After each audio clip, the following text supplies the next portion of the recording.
In the quiet moments before sleep, when the world softens and thoughts drift like leaves on a gentle stream, stories hold a special power.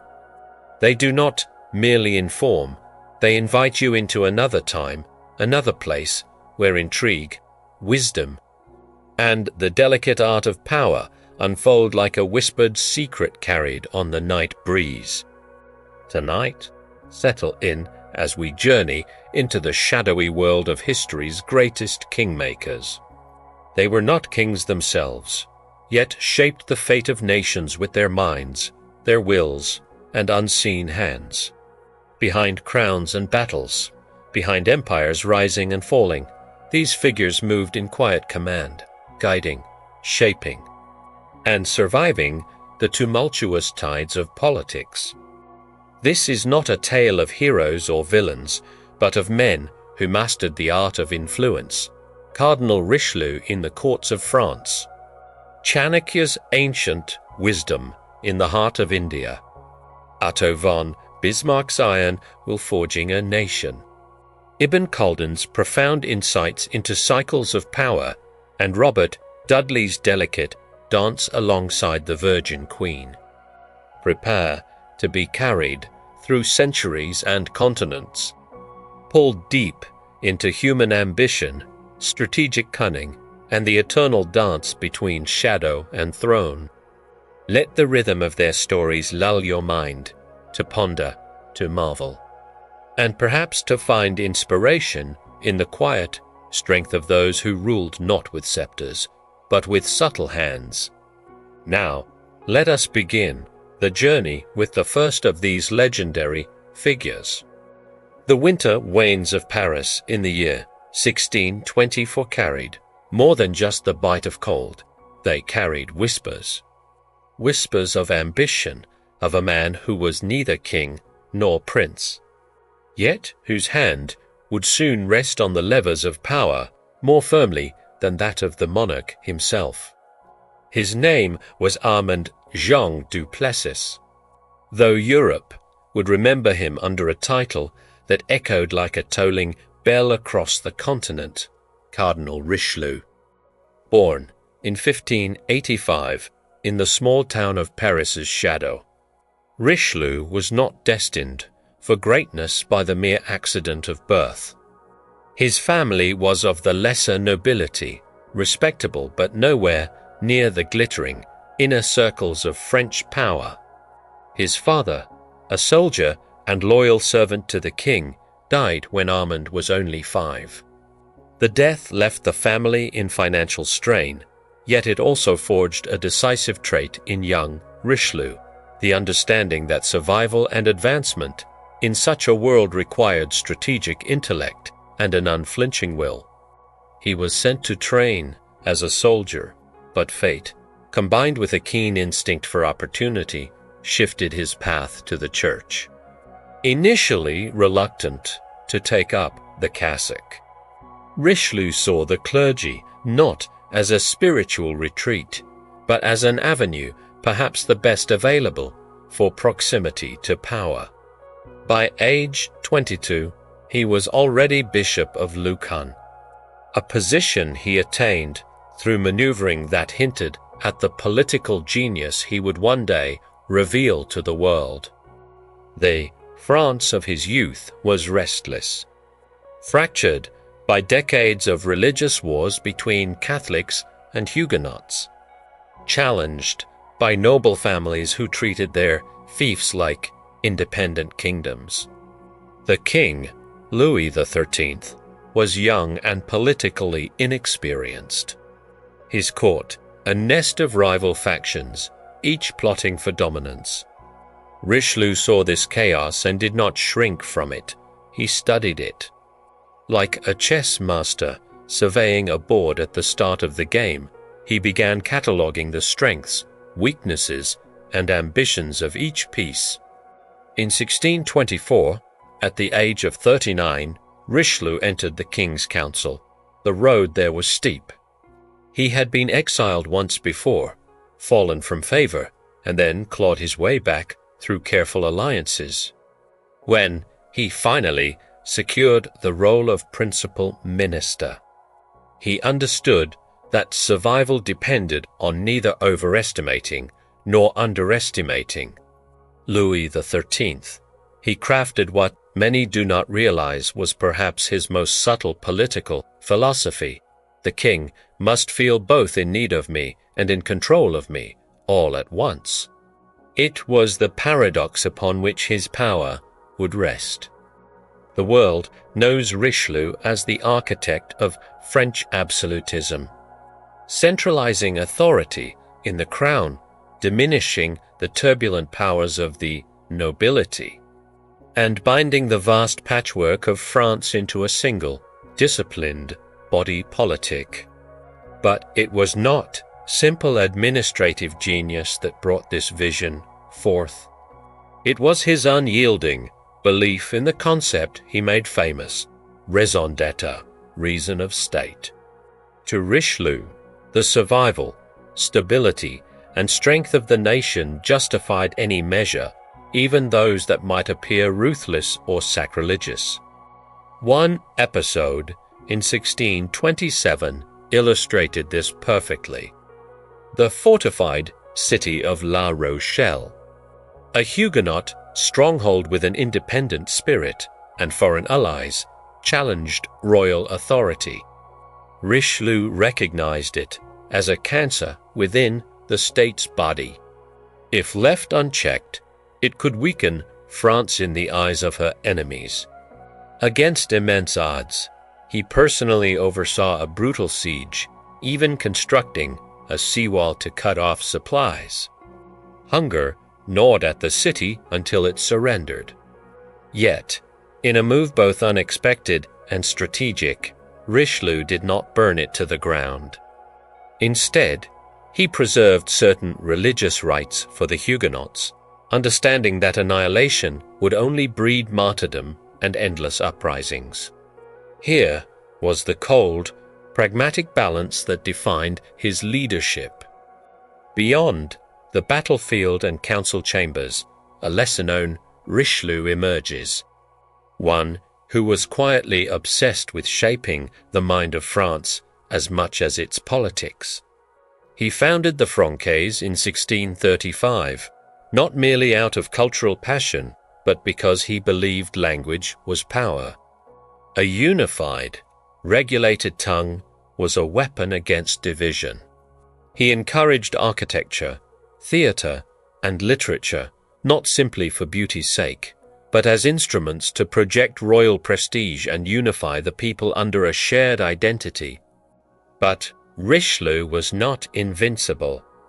He suffered from debilitating illnesses for much of his career, migraines, fevers, respiratory ailments, and yet worked relentlessly, writing letters and issuing orders from his bed, his mind always several moves ahead of both allies and enemies. Court intrigue haunted him. Lovers of the king sought to poison his relationship with Louis XIII. Foreign ambassadors plotted his downfall, and one memorable assassination attempt was so close that his attackers could smell the ink on his hands before being intercepted. There is a story, little told but revealing, of the man's iron self-mastery during a heated council. A rival accused him of treachery to his face. Courtiers awaited an explosion of temper. Instead, Richelieu paused, sipped a glass of water, and replied in a measured voice. When noise is loudest, clarity must be calmest. The rival left the chamber later that day with his influence quietly dismantled, piece by piece, over the coming months. Richelieu never needed to shout. His victories were often silent ones. By the time of his death, in 1642, he had transformed France into a primed instrument of power poised to dominate Europe in the century ahead. Yet the enigma remains. Was he a servant of the king or the true ruler of France who wore no crown? His mansion, now the Palais Royal, still stands in Paris. Its walls a silent witness to the nights when the fate of nations was decided by a man in crimson robes, writing long into the candlelit hours. Richelieu's life offers a timeless lesson in the art of influence. Power need not be worn openly to be absolute. It can dwell in the shadows, directing the light. In the vast panorama of history, few figures have imprinted their influence with as much intellectual depth, strategic genius, and often ruthless pragmatism as Chanakya, the ancient Indian kingmaker who helped forge the mighty Maurya Empire. To narrate his life and legacy with the richness and detail it deserves is to journey through a terrain of intrigue, philosophy, cunning, and transformational leadership that reshaped the Indian subcontinent forever. Chanakya, also known by names such as Kautilya and Vishnugupta, was born around 350 BCE into a modest Brahmin family. From an early age, his intellect was prodigious. He absorbed knowledge in politics, economics, war strategy, medicine, astrology, and philosophy. His formative years were spent at the illustrious ancient University of Takshashila, a beacon of learning that attracted the brightest minds of the time from across India and beyond. It was here that Chanakya honed his analytical mind and acquired a comprehensive education that would underpin his later revolutionary work. By his late 20s or early 30s, Chanakya was already a respected teacher and scholar, but his ambitions extended far beyond the classroom. He cast his eyes on the fractured and chaotic political landscape of northern India, which was then dominated by the Nanda dynasty ruling from Pataliputra, modern-day Patna. King Dhanananda, the reigning monarch, was known for his arrogance and corrupt governance, which had sown deep discontent across his realm. The defining moment that set Chanakya on his lifelong mission of dynasty building came when he sought an audience with King Dhanananda.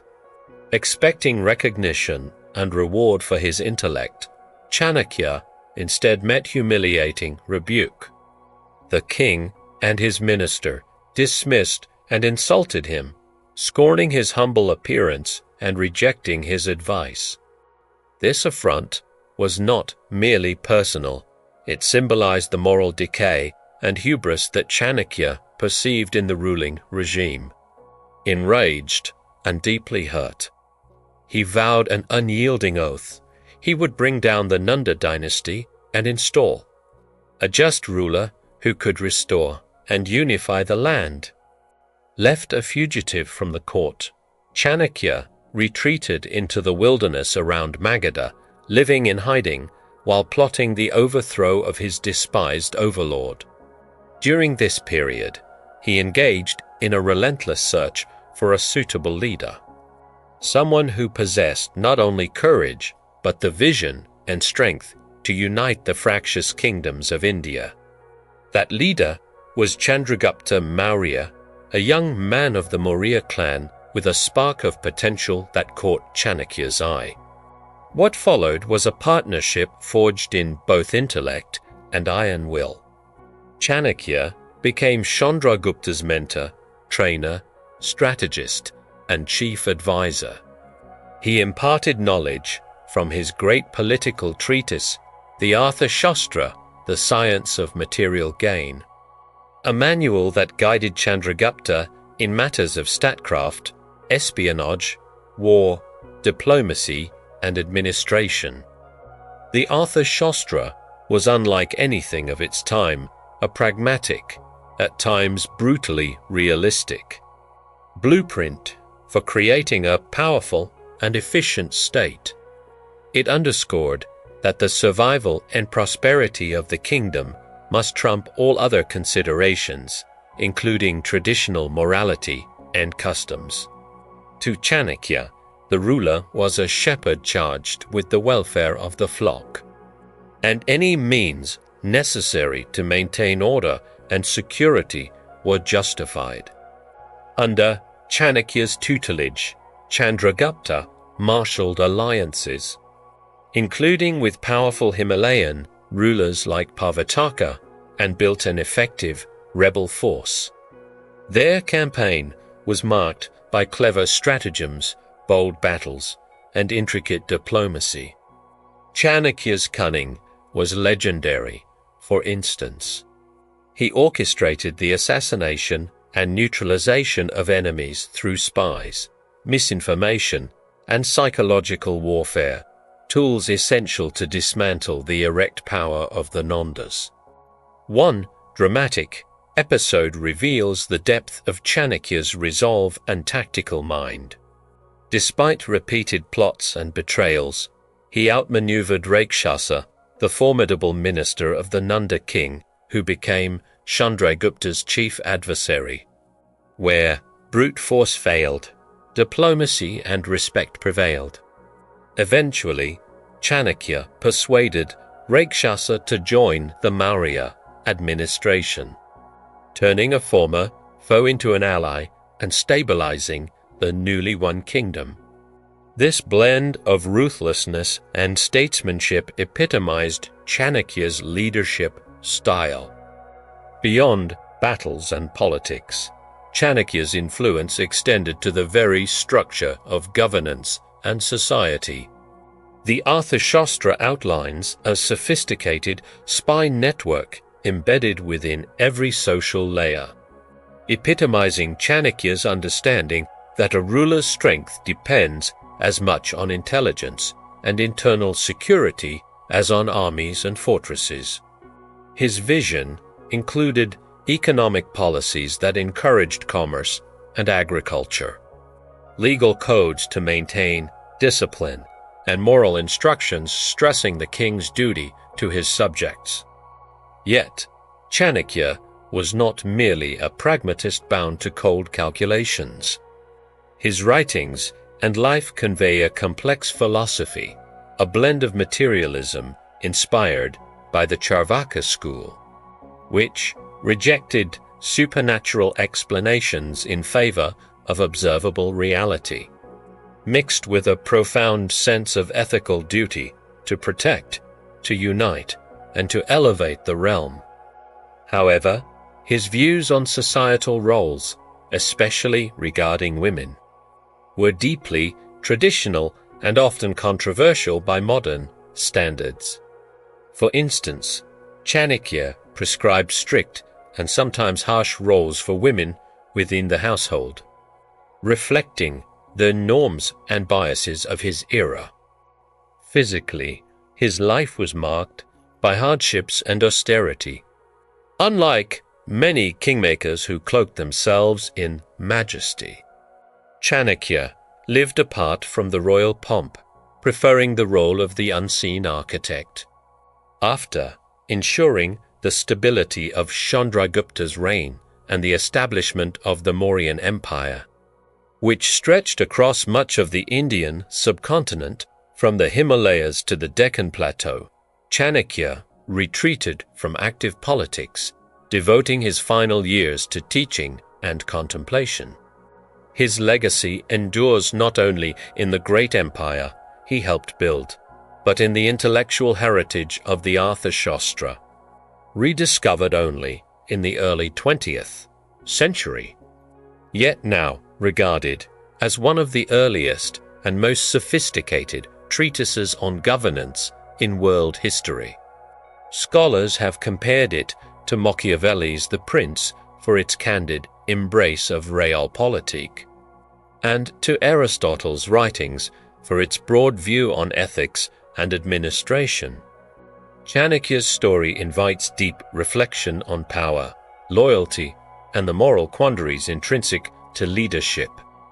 He was a man who turned personal humiliation into a kingdom, who wielded knowledge as his greatest weapon, and whose vision of statecraft reshaped Indian history for centuries to come. The Europe of the mid-19th century was a continent in flux. a cauldron of nationalist fervor, liberal revolutions, and imperial ambitions. In the German lands, the spirit of unification was rising, yet it was fractured between dozens of principalities, duchies, and kingdoms bound loosely under the antiquated Holy Roman legacy, and later, the ineffectual German Confederation headed by the Austrian Empire. It was in this fragmented world that a man emerged who would mold an empire with blood, iron, and a mind as sharp as any blade, Otto Edward Leopold von Bismarck. Bismarck was born on April 1, 1815, in Scharnhausen, Prussia, to a Junker landowning noble family. The Prussian Junkers were known for their conservative values, military tradition, and fierce loyalty to the monarchy. Yet, from his youth, Otto was not the stiff caricature of a Prussian noble. Tall, broad-shouldered, with piercing blue eyes and a restless energy. He was a man of strong appetites, physical, intellectual, and political. His early years betrayed little hint of the giant he would become. At the University of Göttingen, Bismarck cultivated a reputation for dueling, drinking, and wit as much as for study. He took part in 26 pistol duels in his student days, emerging as someone who thrived on confrontation, yet calculated its risks. His sharp tongue and disarming charm could disarm adversaries as completely as military force would later disarm nations. It was in the 1840s, serving in Prussian civil service, that Bismarck began to see the true chessboard of European politics. The revolutions of 1848 swept across the continent, toppling regimes and frightening monarchies. Many of his peers flinched before the tide of liberalism. But Bismarck learned a subtler lesson. Revolution could be crushed by force, but the passions driving it had to be redirected, not simply ignored. This pragmatic adaptability would become his political hallmark. By 1862, Prussia faced a dangerous internal impasse. The Liberal Parliament refused to approve King Wilhelm I's military budget.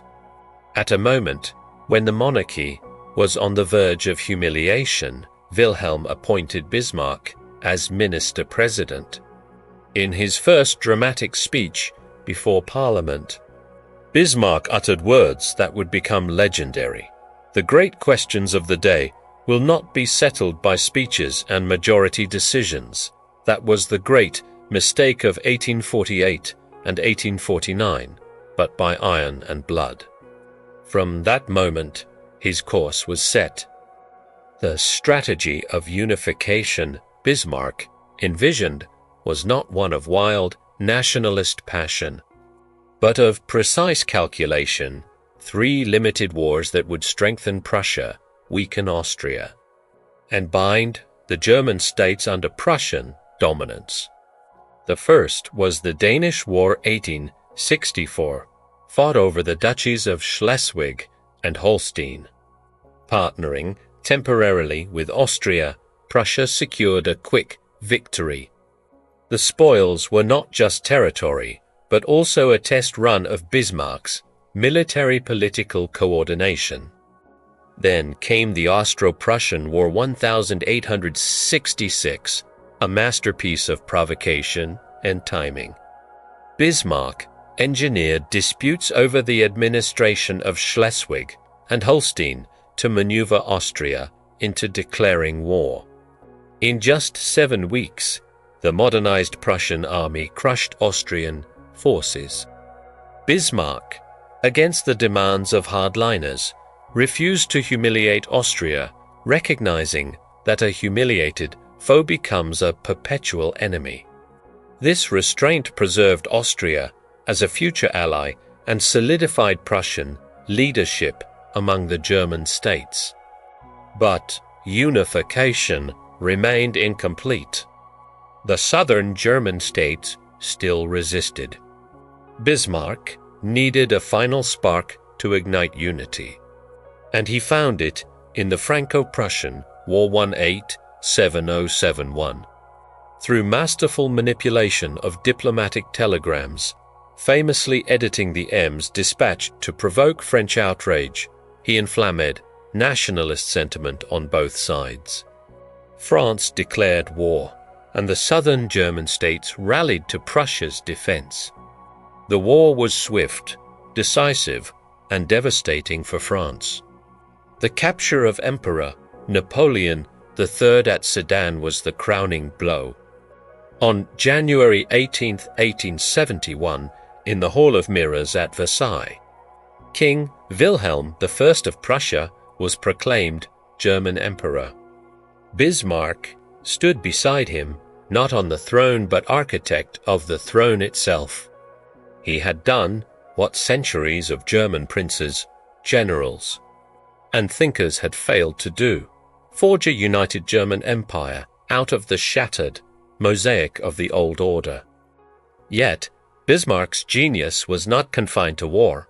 His true artistry emerged in peace.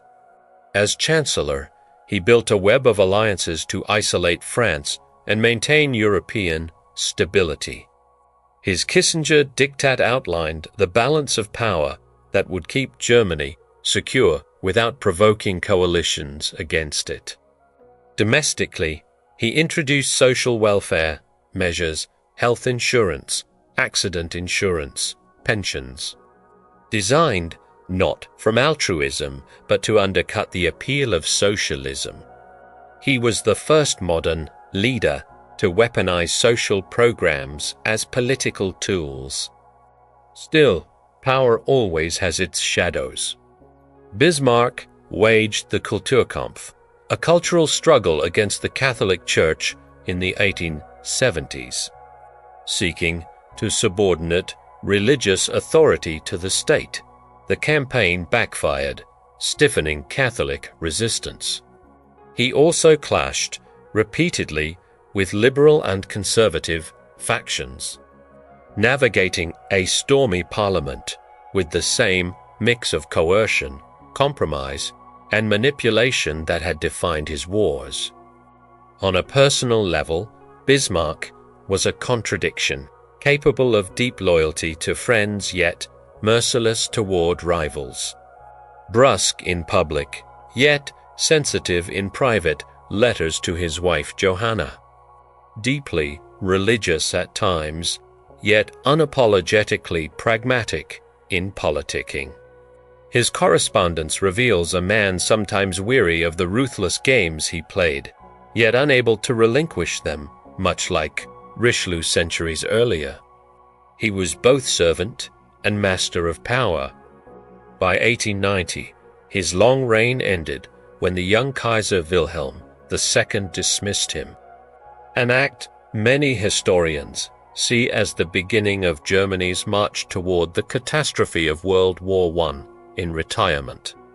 Bismarck penned memoirs that combined personal vindication with historical reflection, warning of the perils of overreaching power and the delicate balance he had maintained for decades. When he died in 1898, his tomb bore the simple inscription, "A loyal German servant of the Emperor Wilhelm I." But history knows him as far more, the man who bent the forces of nationalism, militarism, and diplomacy into a single, unstoppable current, the Iron Chancellor. Perhaps the last and greatest practitioner of pure realpolitik.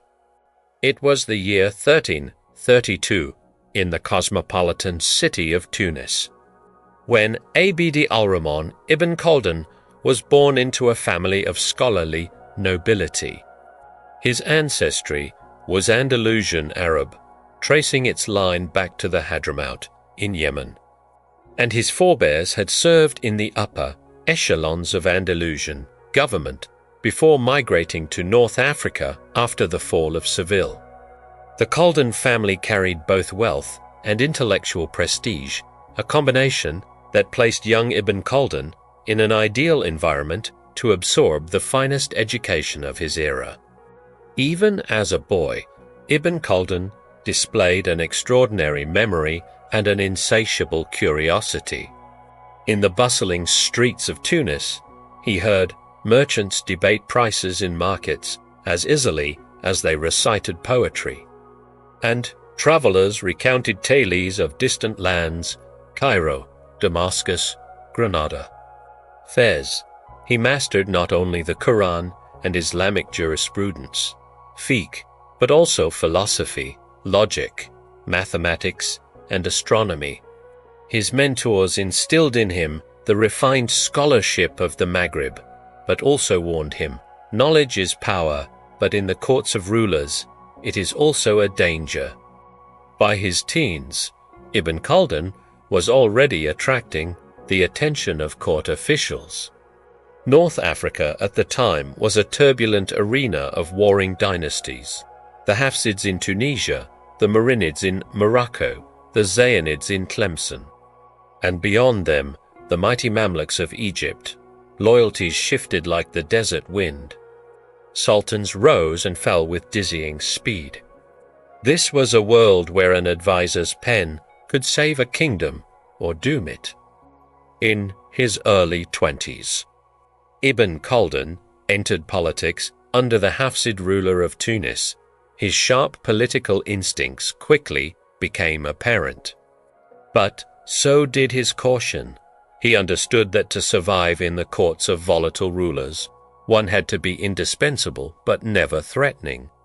Unlike the warriors who fought for glory, Ibn Khaldun fought his battles with dignity cloaked in intellect. His true weapon being negotiation and the weight of historical precedent. His early career was marked by a dizzying series of appointments, imprisonments, and exiles.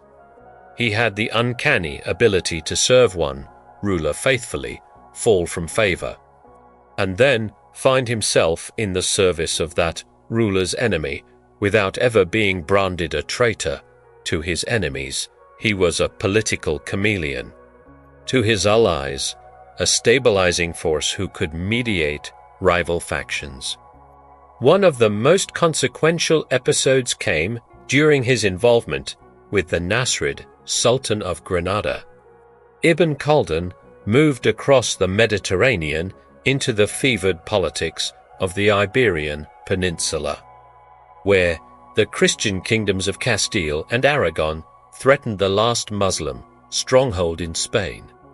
Skilled in diplomacy, he negotiated personally with King Pedro I of Castile, known as Pedro the Cruel, and won terms that temporarily secured Granada's survival. Few Muslim statesmen of the era could claim they had sat across from Christian monarchs and spoken not merely as an emissary, but almost as an equal. This ability to bridge civilizations made Ibn Khaldun a rare kind of kingmaker, a man who could extend a ruler's life on the throne without drawing a sword. But Ibn Khaldun's kingmaking was not only in the political arena, it was in the arena of the mind. His life's crowning work, Al-Muqaddimah, the Prolegomena, was not just history. It was an entirely new science of history.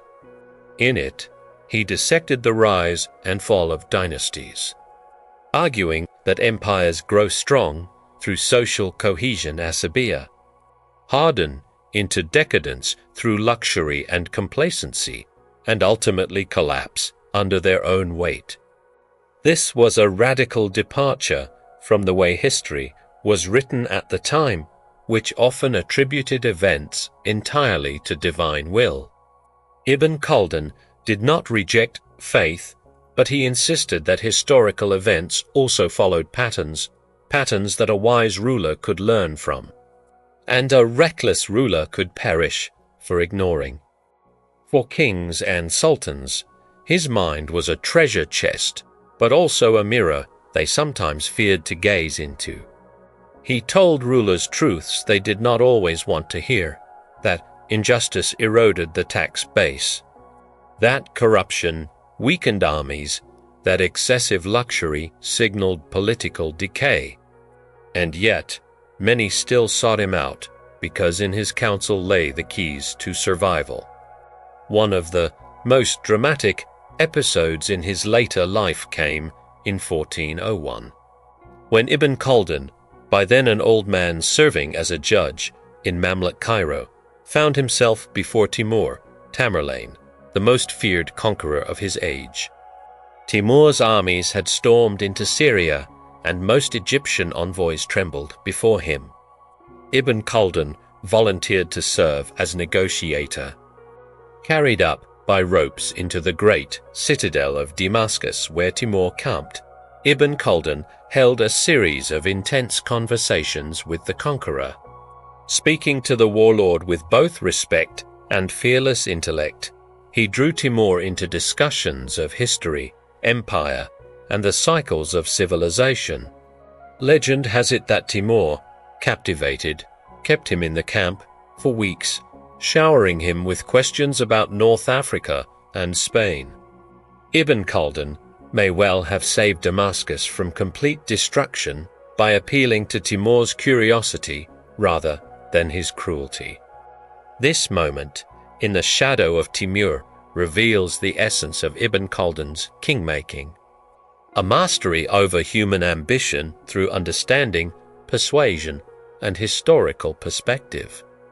The sword could win a battle, but the mind could sometimes win a war without bloodshed.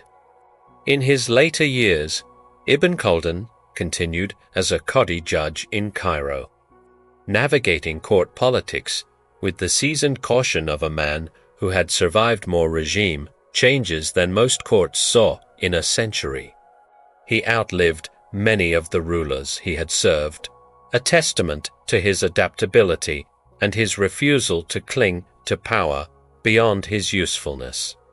When he died in 1406, he left behind not only diplomatic legacies but one of the most enduring intellectual contributions to political theory anywhere in the world. Ibn Khaldun's philosophy still resonates. Power is not eternal, and the seeds of decay are planted at the height of strength. For a ruler, to ignore such wisdom is to ride unprepared into the inevitable storms of history. The summer of 1532 saw the birth of Robert Dudley into one of the most ambitious families in Tudor England. His father, John Dudley, would later be Duke of Northumberland, a man of dazzling rise and catastrophic fall. In his childhood, Robert enjoyed the privileges of noble birth, a fine education in languages, horsemanship, and statecraft, alongside the children of other powerful families. Yet the splendor of his youth was marred early by the dangerous truth that in the Tudor world, proximity to power was as likely to destroy a man as to elevate him. This painful lesson came when Robert was still barely 20. In 1553, his father gambled everything on placing Lady Jane Grey, Robert's sister-in-law, on the English throne following the death of Edward VI. The plot failed within 9 days. Lady Jane was deposed and later executed. John Dudley was beheaded. The family fortunes were shattered. Robert himself, imprisoned in the Tower of London, faced the very real prospect of death. It was within those grey, echoing stone walls that an unlikely, fateful closeness began, for Robert shared the tower with the young Princess Elizabeth. Imprisoned by her half-sister, Queen Mary I, their friendship, forged in fear and suspense, became a bond of mutual understanding. Both knew what it meant to look into the abyss and survive. When Mary died in 1558 and Elizabeth ascended the throne, Robert Dudley rose overnight from relative obscurity to the glittering center of the Elizabethan court. Appointed Master of the Horse, an intimate position requiring constant personal attendance, he became a fixture at Elizabeth's side. Almost immediately, rumors began to swirl. Was Dudley merely a favorite, or something more? Chroniclers noted how the Queen's eyes followed him in public, how they laughed together, how she leaned on him in matters political as well as personal. Foreign ambassadors wrote home of a possible marriage. Courtiers divided into factions supporting or resenting his influence. And yet, their closeness was shadowed by scandal. Dudley was already married to Amy Robsart, a marriage of convenience and little real affection. In 1560, Amy was found dead at the foot of a staircase under suspicious circumstances. The coroner ruled it an accident, but whispers of murder clung to Dudley's name. For Elizabeth, marrying him now would have been politically disastrous, yet she never cast him aside. For the rest of his life, Robert remained, sweet Robin to her, close enough to shape decisions, too close to be entirely free from suspicion. Dudley's political skill was more subtle than overt. Unlike a minister such as William Cecil, whose influence came from official roles, Dudley's power lay in his personal access to Elizabeth. He knew her moods, her deep-seated fears of marriage and foreign entanglements, and her fierce independence. He used this intimate knowledge to advocate for policies, sometimes for war, sometimes for conciliation, depending on what he believed served both England's and Elizabeth's security, and his own position. Militarily, Dudley took on several important roles. In 1563, during England's uneasy war in France, he advised on the capture of Le Havre as a bargaining chip in negotiations, though ultimately the venture failed. His greatest test came much later, in 1588, when the threat of the Spanish Armada loomed. Elizabeth appointed him lieutenant and captain general of the army assembled at Tilbury to repel a possible Spanish landing. It was there, in the makeshift camp, that Dudley orchestrated one of Elizabeth's most legendary appearances, her speech to the troops in armor, declaring she had the heart and stomach of a king. What few realize is that Dudley managed the very logistics, pageantry, and timing of that moment, turning it into a piece of unmatched royal theatre that bolstered morale and national unity. Behind the grand words was the mind of a kingmaker who understood the theatre of monarchy as well as the realities of war. Yet, Dudley's life was not without costly failures. His attempts to involve England more deeply in Protestant rebellions in the Low Countries against Spanish rule were marred by lack of funds, poor coordination, and mistrust from the rebel leaders. He longed for command glory, but his temperament, amiable and charming at court, did not always translate into the rigid discipline of field leadership. One of the lesser-known, yet telling aspects of Dudley's character was his patronage of art, science, and exploration.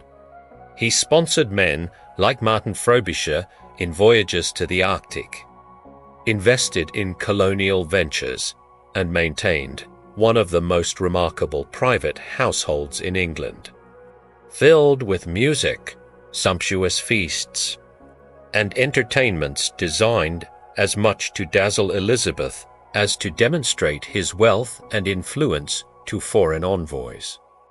His relationship with the Queen remained, until his death, a study in constant proximity and constant distance. Though Elizabeth never married him, it is clear that no other man enjoyed such enduring affection and trust. In her letters, She called him her eyes and her comfort.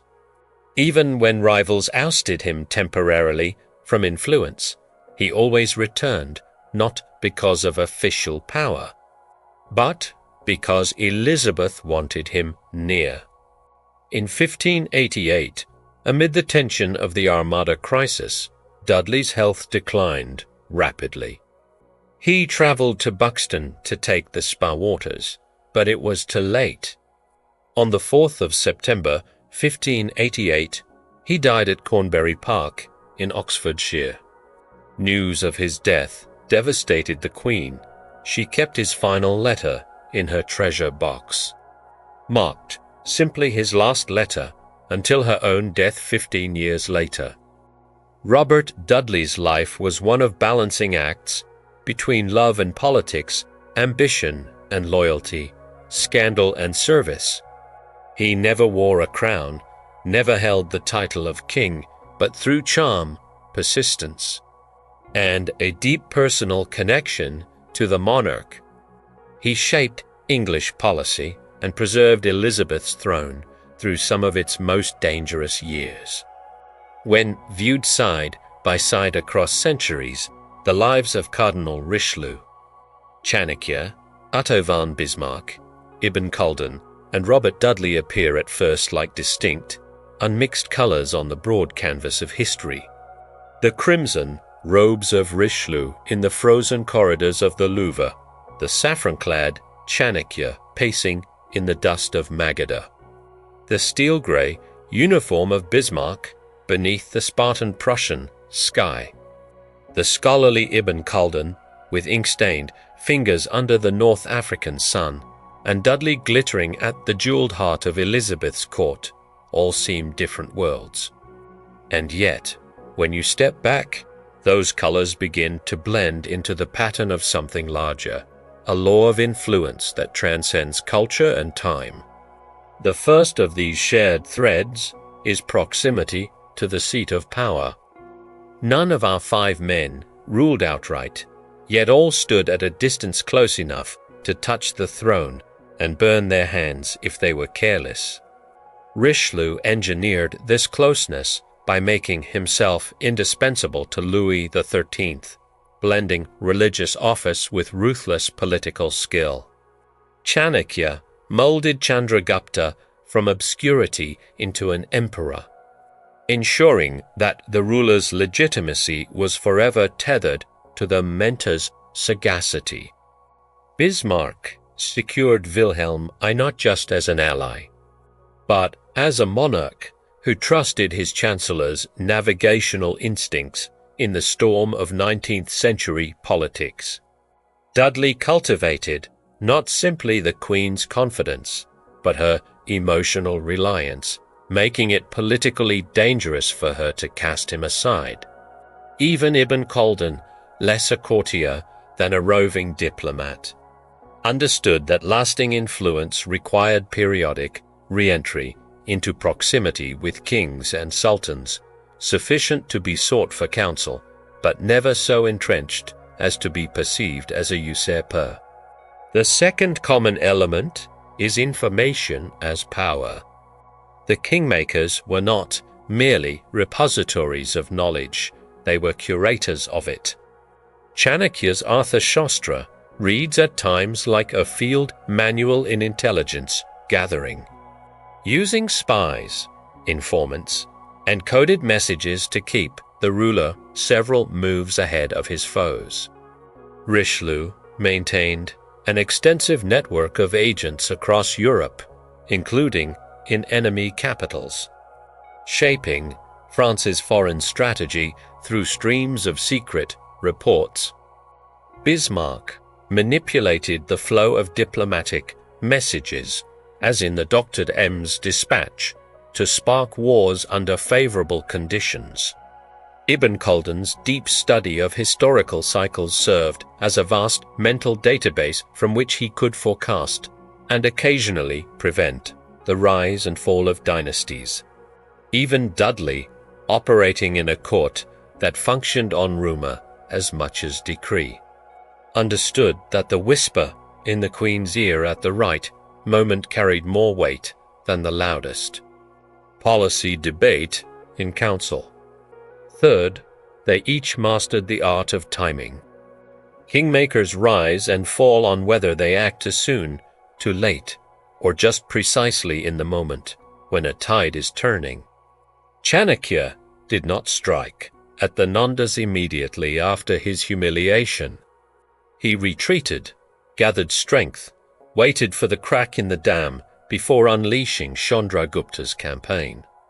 Richelieu chose calculated moments to break the power of the nobility, never confronting all at once, but peeling away resistance layer by layer.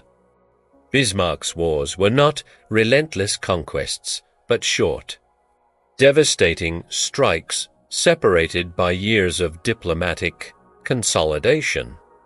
Dudley's petitions and political maneuvers tended to come after Elizabeth's temper had cooled, never in the heated moment of decision.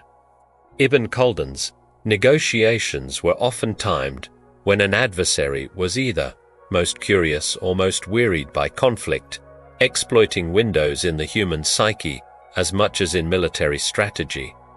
Fourth is containment of personal vulnerability.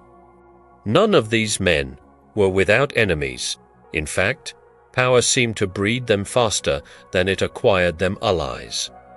Richelieu masked his chronic illness under layers of ceremony and symbolism, never permitting the court to see him weakened. Chanakya shrouded his private austerities in mystery, projecting an aura of ascetic detachment that made it difficult for rivals to find leverage over him. Bismarck, dogged by political caricatures and press attacks, often countered with humor or self-deprecation, taking the sting from scandal. Dudley could not entirely erase the shadow of Amy Robsart's death, but he turned, focused back toward his irreplaceable role at Elizabeth's side. Ibn Khaldun survived exile after exile by never projecting desperation for office. He could be recalled precisely because he seemed content without it, a dangerous quality in the politics of longing. And yet, perhaps the deepest shared current is not in policy or politics, but in the lonely responsibility of influence. Richelieu, shutting the chamber doors behind him at night, must have felt the weight of knowing that France's course and the lives of thousands hinged on strokes of his pen. Chanakya's calculated ruthlessness was underpinned by his belief that only a united subcontinent could resist foreign domination. Bismarck admitted privately to friends that he sometimes longed for the simplicity of his rural estate life, away from the destructive intoxication of Berlin intrigue. Ibn Khaldun, after parleying with Timur, surely pondered the fragility of any civilization before such overwhelming force. Dudley, in his final illness, may have confronted the knowledge that his presence had preserved Elizabeth from some of her worst instincts, and that with his passing, England might be the poorer for the loss. Imagine a dimly lit chamber. The ruler sits on the throne, bathed in the flicker of lamplight, but behind the throne, slightly in shadow, stands another figure. This person's hand may never touch the crown, yet their mind is entangled with every decision, every treaty, every move the realm makes. That is the essence of king-making, the art of shaping the rulers will without stealing it. From Richelieu to Chanakya, Bismarck to Ibn Khaldun, and Dudley, the craft has relied on a few core mechanics. 1. Control of access.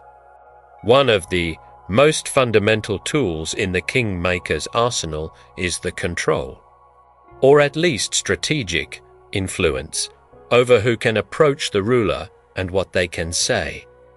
Richelieu mastered this with court protocols that dictated every audience with Louis XIII, filtering out dissenters and ensuring the king heard the cardinal's framing first.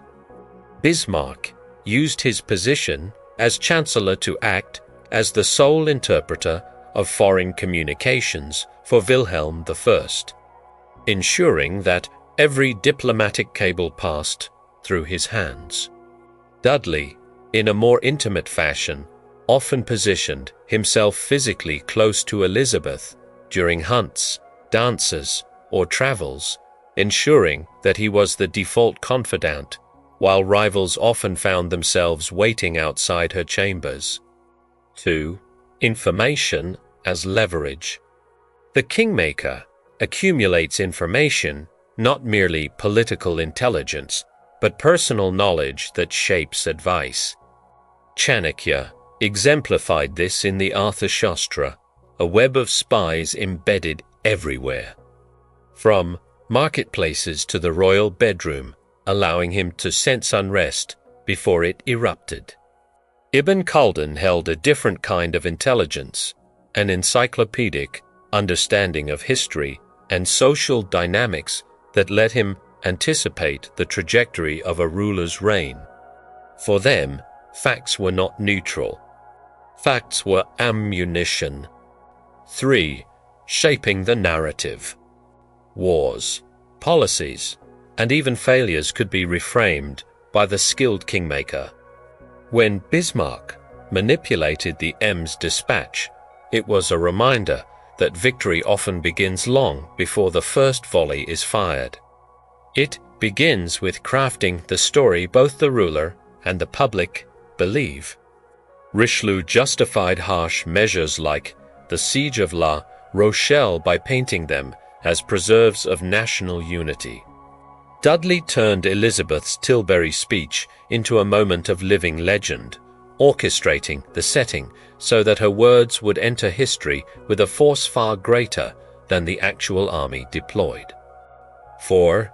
Timing the council. Advice given at the wrong time can harden a ruler's resistance. Our 5 kingmakers understood the ruler's temperament and waited for precisely the right moment. Dudley knew Elizabeth required space to brood before she could be persuaded.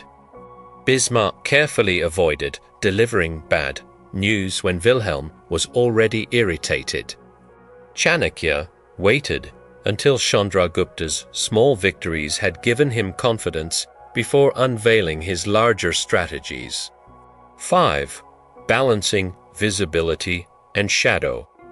A kingmaker must be visible enough to be seen as indispensable, yet not so visible as to become a political lightning rod. Richelieu leaned into visibility, using grandeur to deter rivals, while Ibn Khaldun often stepped away entirely, reappearing only when summoning him would seem an act of the ruler's wisdom. The balance is delicate, too hidden, and you risk irrelevance. Too visible, and you draw the blade of envy. 6. Survival through adaptability. Every one of our 5 faced exile, dismissal, or political death at some point. And every one of them returned or carried their influence forward elsewhere.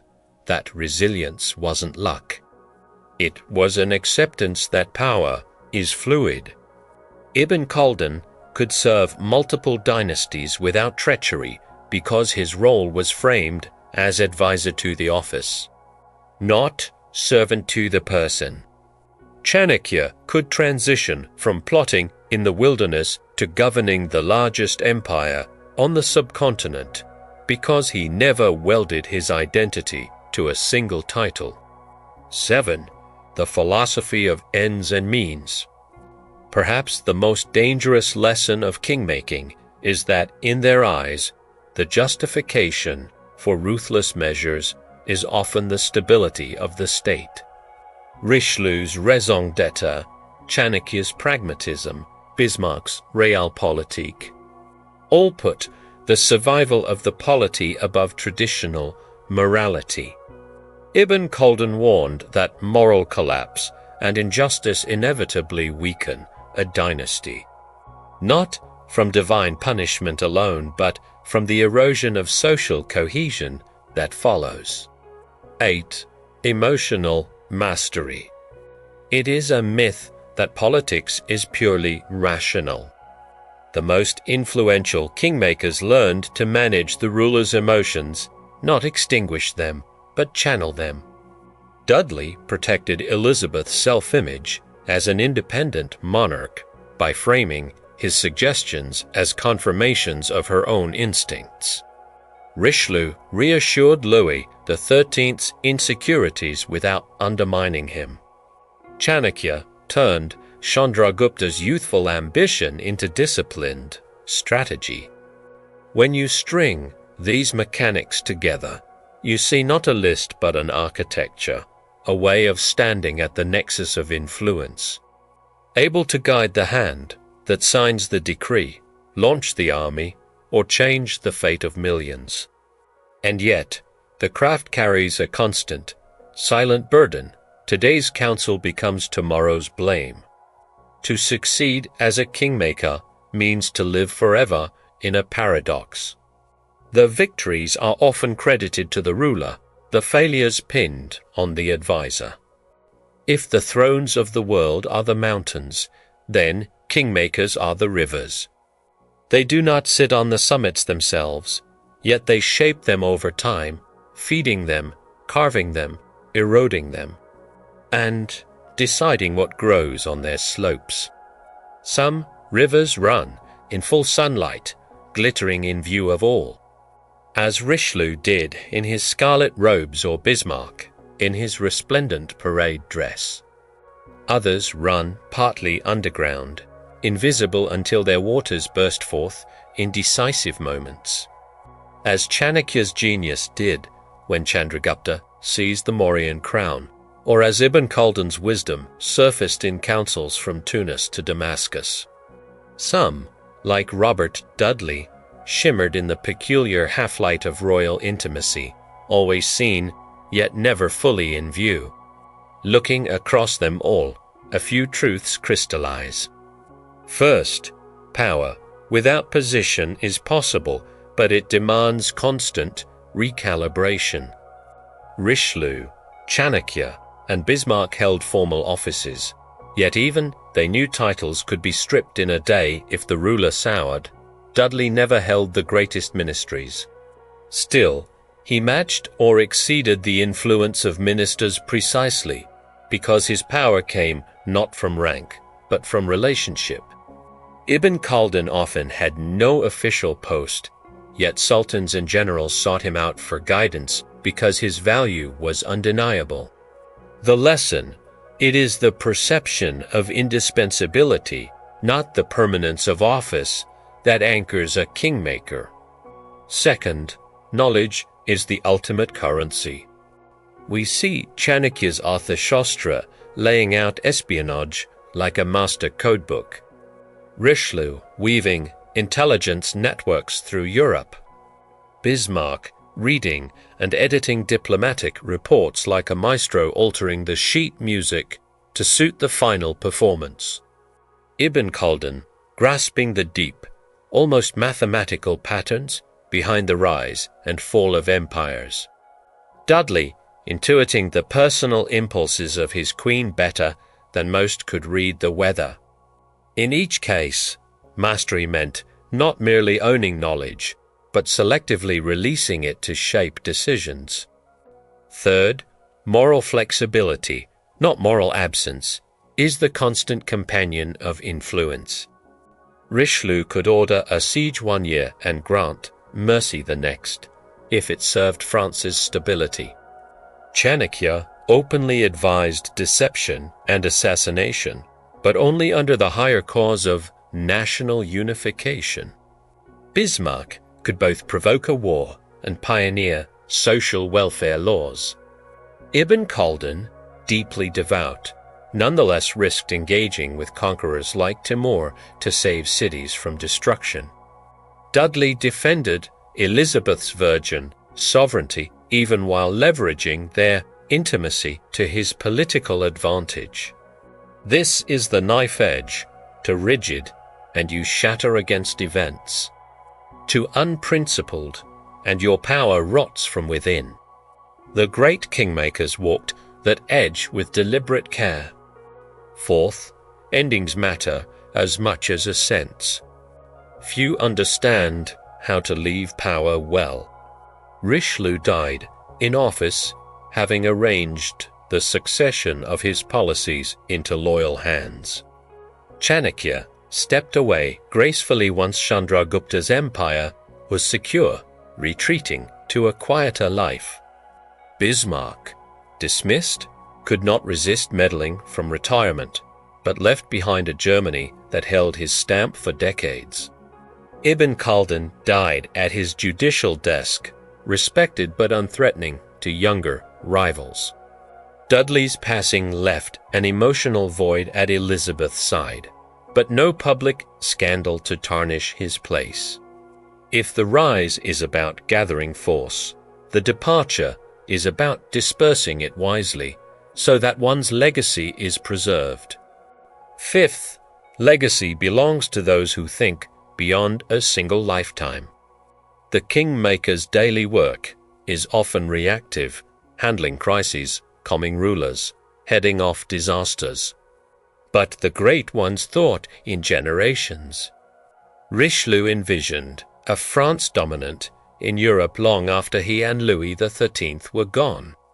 Chanakya's Maurya Empire endured far beyond his stewardship, its principles of centralized administration influencing Indian governance for centuries.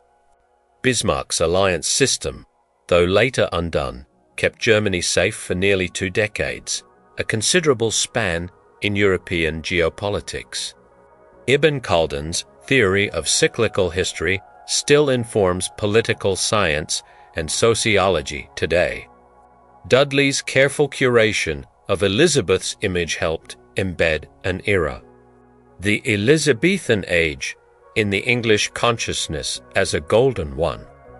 And then there is the human part, the part rarely recorded in the formal annals, the invisible costs. Every one of these men must at times have wondered if the burdens they bore were worth the sleepless nights, the betrayals, the moments when friendship, faith, or love had to be sacrificed to necessity. Power's glow is warm, but in the shadows behind the throne, it casts a colder light. Chanakya walked away from the very empire he built, preferring the solace of philosophy to the grind of court intrigue. Richelieu's health crumbled under the strain of perpetual vigilance. Bismarck lived long enough to see the careful balance he created begin to unravel.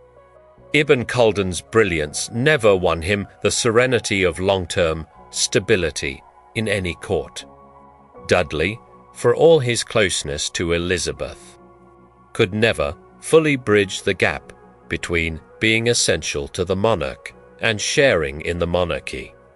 If there is one final, distilled truth from these 5 monumental lives, it is this. True influence is not about commanding the crowd. It is about whispering into the ear of the one who commands the crowd. It thrives not on ownership of the throne, but on mastery of perspective, patience, and timing. It is the ability to see both the chessboard and the hands that move the pieces, and to guide both without ever being crowned king oneself. The thrones they shaped may have fallen. The empires they buttressed may have fractured. But the method of their craft, the essence of kingmaking, endures. In boardrooms, in cabinets, in movements and ministries across the modern world, their patterns still echo. Influence, after all, is a current that flows through human affairs as ceaselessly as history itself. And so we close our epic. Scarlets and saffrons, iron and ink, lace and steel, 5 figures, 5 paths, one unbroken thread, the unseen hand that turns the wheel of power.